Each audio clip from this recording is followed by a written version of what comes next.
안녕하세요.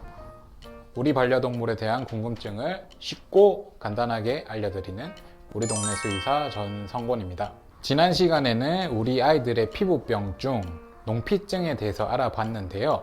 오늘은 그런 질병이 있을 때 사용하게 되는 약용 샴푸에 대해서 알려드리도록 하겠습니다.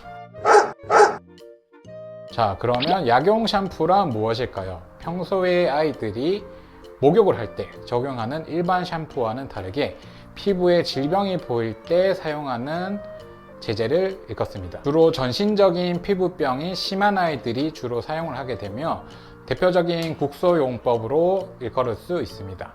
그리고 다른 국소용제에 비해서 안정도가 높다는 장점이 있습니다. 자, 그러면 약용 샴푸의 종류는 어떤 것이 있을까요?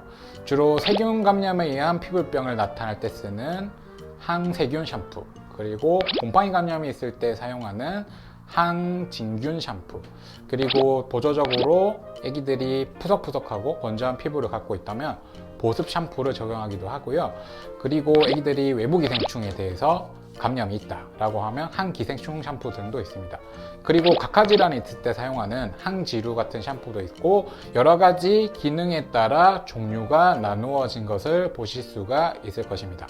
그리고 이것은 한 가지 제품만 쓰는 게 아니라 예를 들어서 지루증이 있는 아이들이 쓰는 샴푸 같은 경우는 과도하게 유분을 뺄 수 있기 때문에 보습 샴푸도 함께 처방되는 경우가 있는데요. 이런 식으로 하나 또는 여러 개를 동시에 처방을 해서 약용 샴푸를 여러 개 적용하는 경우도 있습니다.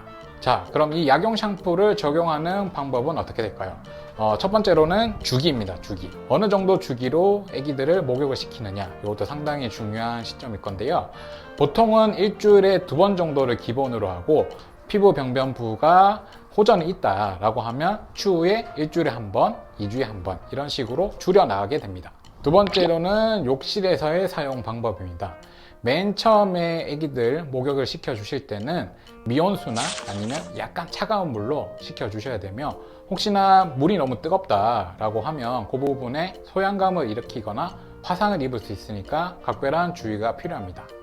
샴푸는 전신에 거품을 나게끔 발라주시고 마사지를 해주시면 됩니다. 이때 주의를 해주셔야 될 거는 저희가 머리 감듯이 샴푸를 하고 바로 물로 헹궈내는 것이 아니라 적어도 거품을 내고 10분이나 15분 정도는 반드시 방치를 해두시고 마사지를 동반하셔야 합니다. 그 이유는 이 샴푸가 각질층에 침투되게 하기 위함입니다. 그리고 목욕한 뒤 가장 중요한 것이 바로 잘 말려주시는 것과 건조를 시켜주시는 것인데요. 먼저 아이가 목욕을 하고 나면 수분을 잘 없애주시고 따뜻한 바람이나 약간 미지근한 바람으로 구석구석 잘 말려주시는 것이 가장 중요합니다.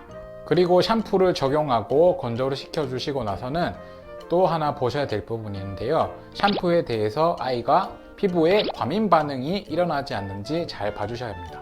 혹시나 발작이 생기거나 과민 반응이 일어나게 되면 꼭 주치 선생님과 상담을 부탁드립니다. 그리고 간혹 우리 아이들에게 사람이 쓰는 샴푸나 외용제를 쓰시는 분들이 있는데요.